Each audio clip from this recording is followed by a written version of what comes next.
every piece is different, of course, but generally, once I've narrowed down a topic, a person, an event that interests me, especially if I'm able to find the diaries or letters that relate to that thing,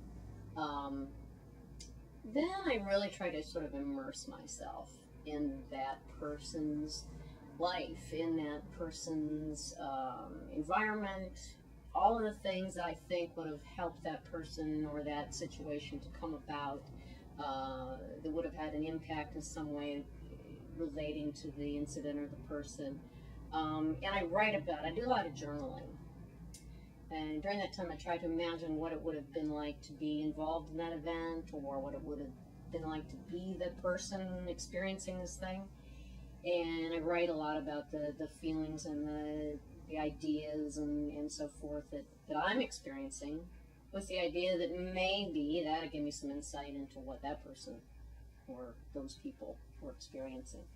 And once I get that kind of under control, usually images or sometimes colors or mood, something will get my attention.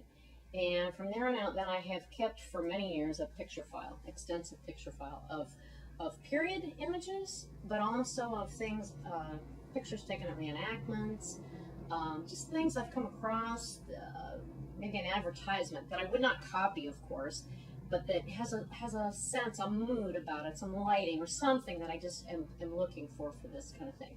And all those elements sort of come together, and sometimes I will have my drawing table just filled with things that maybe to the average person looking on would have no meaning at all. But to me, I know there's some little part about each of those things that somehow may help me to get what I want. And then I'll do some rough sketches to try to lay out and clarify what my thinking is. And sometimes the first thing I start with has no resemblance at all to what I finally end up with. And they often evolve a lot from the time I put them down on the paper, the surface, and to the time I finish them. But that at least points me in the right direction. And then I'll lay out, as far as the composition goes, I will lay out the things that to me are the important elements. And I try to narrow down where I want those elements, and what sort of scale relationships and basic design I want. I'll try to lay that all out. I do try to leave also some room for changes as things evolve, particularly because I work in colored pencil primarily, and it's a slow medium. That's something I like, because I sort of like that meditative, slow to evolve process. But it also means that I could change my mind at somewhere along the line. So now I want to leave myself some room for that to happen, because I don't want to be locked into a certain idea from start to finish.